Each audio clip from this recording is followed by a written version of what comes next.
Doctor ইউনূসের বর্তমান অবস্থাটা হবে চিত্রনায়ক শাকিব খানের মতো। বেচারা অনেকদিন বুবলির সাথে সংসার করে আবার অপু বিশ্বাসের কাছে ফেরত যাবে, অপু বিশ্বাসের কাছ থেকে বুবলির কাছে ফিরে আসবে এবং দুই নারী যেরকম টানা হেঁচড়া করবে, মিডিয়া গরম করে ফেলবে। ডক্টর মোহাম্মদ ইউনূস লন্ডন সফরের পরে এখন সেই একই সমস্যায় পড়বেন। রাজনীতির অপবিশ্বাস, বিএনপির সাথে একটু রাগ অভিমানের পরে এখন মনে হচ্ছে যে ডক্টর ইউনূস সেখানে চলে গেছেন, বিশেষ করে লন্ডনের সফল একটা মিটিংয়ের পরে। এবং সাথে সাথে বুবলি, যার সাথে এতদিন তিনি সংসার করছিলেন, কম্পারেটিভলি কম বয়স, অল্প বয়সী, সেই বুবলি মানে হচ্ছে আমাদের জামাত ইসলামী এবং এনসিপি বেশ রাগ অভিমানের সুরে তারা প্রতিক্রিয়া ব্যক্ত করেছেন। জামাত একটু বেশি চালাক। জামাত সরাসরি কিছু বলেনি, বলেছে হ্যাঁ ফেব্রুয়ারিতে তো আমরাও চেয়েছিলাম, আমরা ঠিক আছি, বাট এইভাবে তো ওইখানে মিটিং করাটা ঠিক হয় না, এটা নিরপেক্ষতা ভঙ্গ হয়েছে। অফিসিয়াল কোনো বিবৃতি আমি যখন এই ভিডিওটা রেকর্ড করছি তখনও দেয় নাই। বাট এনসিপি খুব সম্ভবত একটা অফিসিয়াল বিবৃতি দিয়েছে। খুব সম্ভবত বললাম কারণ আমি সমকালের নিউজ যেটা দেখলাম তারা বেশ অফিসিয়ালি বলেছেন, বাট বিবৃতি দিয়েছেন কিনা না আসলে এত খেয়াল রাখা এত সম্ভব হয় না ভাই, বা দরকারও মনে করি না আসলে। মানে ওইখানকার কিছু কিছু নেতার চিৎকার চেঁচামেচি দেখা ছাড়া এর বাইরে ইন্টারেস্ট পাই না। যাই হোক, সেটা ভিন্ন কথা। তাহলে এখন কি দাঁড়াচ্ছে? এই টানাটানির মাঝে আমাদের রাজনীতির শাকিব খান ডক্টর মোহাম্মদ ইউনূস, আমাদের বর্তমান বাংলাদেশের শাকিব খান, মানে একই অবস্থা তো, মানে একইভাবে ক্রেজ, পাগল লোকজন, মানে আমি জানি না কি অবস্থা, বাট ওনারা ভাবে দেখান। যাই হোক, উনি এখন কি করবেন? উনি আসলে কিছু করবেন না। উনি এই দুই পক্ষকে ব্যালেন্স করবেন এবং দুই পক্ষকে ব্যালেন্স করার সাথে সাথে থার্ড পক্ষ সেনাবাহিনীকে একটু চাপের মধ্যে চাপায় রাখবেন। গুড। ডক্টর ইউনূসের স্ট্র্যাটেজির জায়গা থেকে আমি মনে করি ঠিক আছেন। কিন্তু জামাত এবং এনসিপি কি করবে? এদেরকে তো কিছু করতে হবে। কারণ হচ্ছে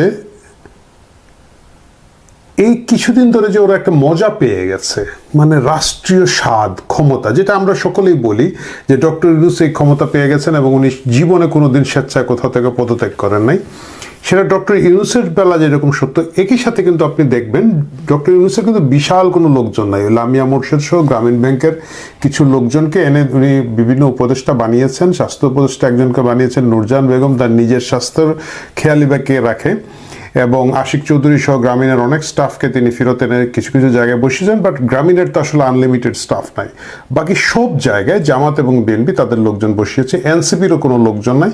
কিছু টাকা পয়সা খেয়ে এরা হয়তো বিভিন্ন জায়গায় কিছু পদবি বদলির এইগুলো করেছে, আমরা যতটুকু শুনছি। কিন্তু এটার একটা বিশাল মজা আছে। মানে আসিফ মাহমুদ 300 কোটি ভুইয়া যদি 300 কোটি খেতে পারে, যে জায়গায় তার বাপকেও আর কন্ট্রাক্টারি করতে হয় নাই, বেচারা একটা লাইসেন্স নিয়েছিল, লাইসেন্সটা নিয়েও ব্যবসা করেন নাই।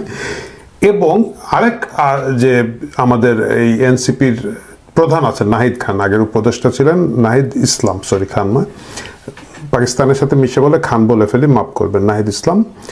তিনিও আমরা দেখেছিলাম যে ওনার ব্যাংকে 30,000 এবং নগদ 10,000 টাকা থাকা অবস্থায় উপদেষ্টা পদ রেখে এসেছেন। সেই 40,000 টাকা দিয়ে আজকে তো অনেকগুলো মাস ধরে উনি চলছেন। মাশাআল্লাহ, সুবহানাল্লাহ, এরকম বরকতালা আয় ভাই আমার আপনার নাই।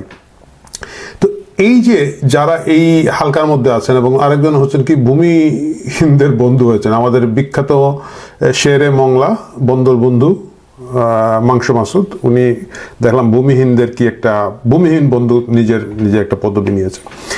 সার্জিস আলম, যার বাবা বাজারে বাজারে গিয়ে আলু বিক্রি করেন, তিনি হঠাৎ করে জমিদারের নাতি হয়ে গিয়েছেন। এই যে বিশাল আকারের টেস্ট, ক্ষমতায় থাকার যে স্বাদ তারা পেয়েছেন, তারা এখন কি করবেন? কারণ যত আগে নির্বাচন হবে তত আগে তাদের খেলা শেষ হয়ে যাবে। এটা খুব পরিষ্কার কথা। আওয়ামী লীগ যদি ইলেকশনে না যেতে পারে, না ঢুকতে পারে এবং চ্যালেঞ্জ করতে না পারে প্রপারলি, তাহলে এইখানের মধ্যে বিএনপির সাথে বাকি এইসব গুড়াগাড়া দল দাঁড়াতেই পারবে না। ইনফ্যাক্ট জামাত পারবে না। জামাত যে জিনিসটা ভাবছিল গত কয়েক মাস ধরে যে হয়তো তাদের একটা চান্স আছে, সেই চান্সটা আসলে থাকবে না। আমরা দেখেছি যে ডক্টর ইউনূস এবং তারেক রহমানের এই মিটিংয়ের পরে এক ধরনের হাওয়া চেঞ্জ হচ্ছে, লোকজনের মধ্যে একটা স্বস্তি আছে। স্বস্তি থাকার কারণ হচ্ছে যে ভাই ওইগুলারে চিনি না, এই অপরিচিত লোক থেকে আমার পরিচিত এর কাছে কিল ঘুষি খাই, মায়ের খাই, যা খাই। মানে তারা তো আসলে আওয়ামী লীগ এবং বিএনপিকে পাবলিক চিনে, তারা জানে যে এদেরকে কিভাবে ডিল করতে হবে, এদের কাছ থেকে প্রত্যাশা কি, এদের কাছ থেকে কার কাছ থেকে কতটুকু পেতে পারে, কতটুকু দিতে পারে, কতটুকু ক্ষতি হবে, লাভ হবে। কিন্তু অপরিচিত শক্তি কি হবে? তাহলে এরা এখন কি করবে? এরা এক ধরনের টেনশন তৈরি করবে বলে আমার ধারণা। সেটা হচ্ছে যে বিশেষ করে জুলাই সনদকে কেন্দ্র করে তারা চেষ্টা করবে তাদের মববাজি করে ডক্টর ইউনূসের উপরে তাদের প্রভাব বিস্তার করে রাখার জন্য। অনেকটা সেই চিত্রনায়িকা বুবলি এবং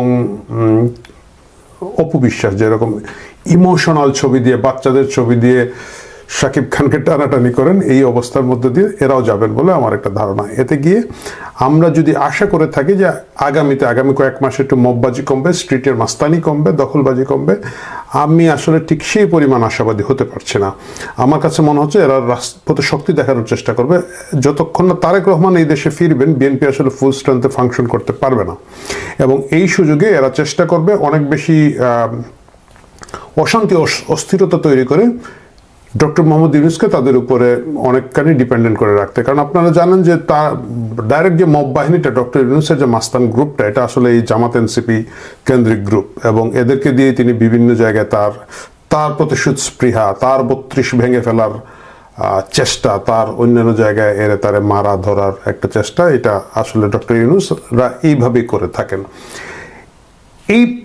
এরা যখন নিজেদেরকে একটু প্রতারিত ভাববে, তারা যদি মনে করেন যে অভিমানে তারা মববাজি বন্ধ করবে, আমার কাছে তা মনে হয় না। বরঞ্চ তারা আরো বাড়াবে, কারণ তারা দেখাবে যে দেখ আমরা না থাকলে তুই বিপদে আছিস, দেখ আমরা এই ধরনের অশান্তি তৈরি করতে পারি। এবং তারা একটা ব্যালেন্স তৈরি করার চেষ্টা করবে। তারা আবার টেনে এই শাকিব খানকে তার সতীনের কাছ থেকে ফেরত আনতে চেষ্টা করবে। সুবিধাটা হচ্ছে গিয়ে ডক্টর ইউনূসের জন্য, যদি উনি আদৌ চলে যেতে চান এই ক্ষমতা থেকে, তার এখনই সময় হচ্ছে এই মববাজদেরকে শক্ত হাতে দমন করা। এটা সম্ভব, কারণ হচ্ছে গিয়ে মেজরিটি জায়গায় যা বদলি হয়েছে প্রশাসনের বড় বড় কি পয়েন্টগুলোতে, পুলিশের কি পয়েন্টগুলোতে বিএনপি তার লোকজনকে যথেষ্ট পরিমাণ বসিয়ে দিতে পেরেছে। এনসিপি যদিও বলছে যে নির্বাচন কমিশনের বিএনপি বসিয়েছে, শুধু তাই না, খুব স্বাভাবিক, বাংলাদেশ আওয়ামী লীগ এবং বিএনপি এই দুইটার শক্তিরই তো বেশিরভাগ লোকজন সমর্থক। সো যেহেতু এরাই বেশি সমর্থক, সুতরাং ধরেন প্রত্যেক 3 জন সরকারি কর্মকর্তার মধ্যেও তো আপনি একজন আওয়ামী লীগ পেয়ে যাবেন, 3 জনের মধ্যে একজন বিএনপি পেয়ে যাবেন, বাট 3 জনের মধ্যে তো একজন এনসিপি বা জামাত পাবেন না, এটা বাস্তবতা।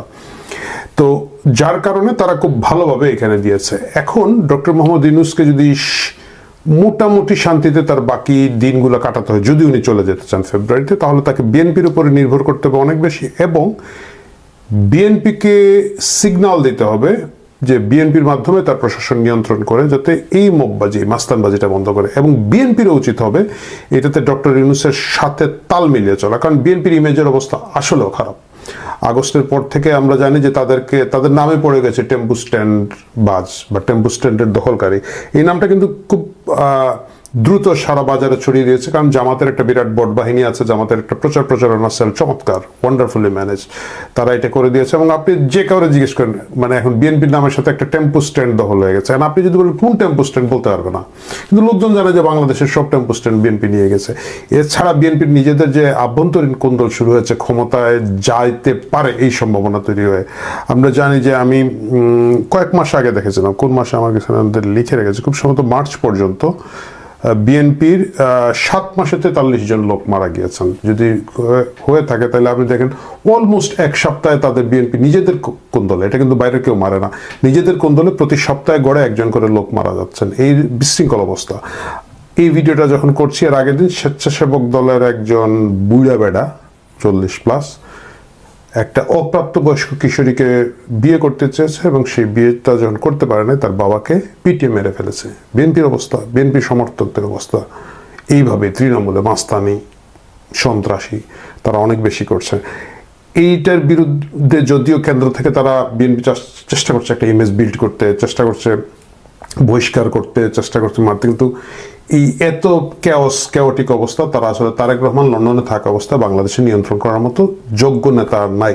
মির্জা ফখরুল ইসলামের বয়স হয়ে গেছে দেখা যাচ্ছে, এবং তিনি অন্যান্য জিনিস নিয়ে ব্যস্ত, এবং তার আসলে ওই হার্ড টোনটা নাই, আমরা পাই না। His a soft and gentleman হিসাবে বরঞ্চ বেশি পরিচিত। এই জায়গায় বিএনপি যদি নিজেকে শুধরে নামে, এক হচ্ছে তার নির্বাচনের প্রবলেম হবে। কিন্তু আমি মূল যে জায়গাটা, ভিডিওর মূল আলাপে আসতে যাচ্ছে, আসলে আমি ডিটেইল হয়ে যাচ্ছিলাম। এখন কি হবে, বিএনপি এবং ডক্টর ইউনূস যখন একসাথে প্রেম করবে, আদৌ কি হবে? স্ট্রিট ভায়োলেন্স বাড়বে, জুলাইকে নিয়ে একটা জুলাই সনদের কিছু পছন্দ হবে, কিছু পছন্দ হবে না, এইসব বলে জামাত এনসিপি এক ধরনের অশান্তি তৈরি করার চেষ্টা করবে। আবার যমুনা ঘেরাও হবে, সচিবালয় ঘেরাও করো, এই করো, সেই করো, মায়ের করো, ধর করো, শাহবাগে আসো, গরু জবাই করো, এই তামাশার মধ্যে দিয়ে তারা যাবে। এবং ডক্টর ইউনূস যদি আগামী কয়েকটা মাস শান্তিতে চালাতে হয়, আমার মনে হয় তার বিএনপির সাথে যে ঐক্যটা আছে এটাকে কন্টিনিউ রেখে বিএনপির মাধ্যমে প্রশাসনকে নিয়ন্ত্রণ করে এবং তার নিজের মাধ্যমে প্রশাসনকে আরও বেশি স্ট্রিক্ট করে এই মব ভায়োলেন্সগুলোকে বন্ধ করতে হবে। যদি এই মব ভায়োলেন্সগুলো চলতে থাকে, এই অশান্তি চলতে থাকে, সাময়িকভাবে যদিও আমরা সকলেই স্বস্তি পাচ্ছি যে ফেব্রুয়ারিতে একটা কিছু হবে, একটা নির্বাচন হবে, একটা অস্বস্তিকর পরিবেশের একটা ডিফারেন্সিয়েট হবে, স্বস্তিকর পরিবেশ আসবে না, নর্মালি কালার রেগুলেশনের পরে এটা আসে না, কিন্তু কিছু একটা পরিবর্তন চোখের মধ্যে থাকবে। এইটা হয়তো ঠিক এইভাবে থাকবে না, এই স্বস্তি হয়তো খুব বেশি দিন থাকবে না। আর যদি এইভাবে ঠিক মতো রাখা যায়, বিএনপি এবং ইউনূস যদি এক ধরনের ঐক্যর মধ্য দিয়ে যেতে চান, তাহলে অনেকগুলা গুড়া ডিস্টার্ব যেগুলো আছে, এই যে অসংখ্য ছোট ছোট দল বেড়ে গেছে না, তারপরে এক তো বেরিয়েছে পলিটিক্যাল পার্টি, আরও বেরিয়েছে জুলাইয়ের বিভিন্ন দোকান, জুলাই ঐক্য, জুলাই সমিতি, জুলাই হ্যান্ডশেক, আগস্ট বিপ্লব, ভালোবাসা, কি কি যেন অনেকগুলা দোকান, মানে অনেকগুলা যে মব চাঁদাবাজদের যে একটা অসহনীয় পরিবেশ দেশে, এটা নিয়ন্ত্রণ করা সম্ভব হবে। আর এটা যদি নিয়ন্ত্রণ করা যায়, জামাত এবং এনসিপির যে রাষ্ট্রীয় ক্ষমতার যে স্বাদ গত কয়েক মাস তারা পেয়েছেন, অচিরেই সেটা কমে যাবে। এই জন্যই আজকের পর্ব আমরা বলেছিলাম আমে দুধে মিশে যাবে, আটি যাবে ভাগাড়ে। প্রিয় দর্শক, দেখা যাক আগামী দিনে আম আর দুধ মিশে যায় কিনা, নাকি টক হয়ে আসলে দুধটাই ফেটে যায়, আটিটাই আমের সাথে লেগে থাকে। দেখা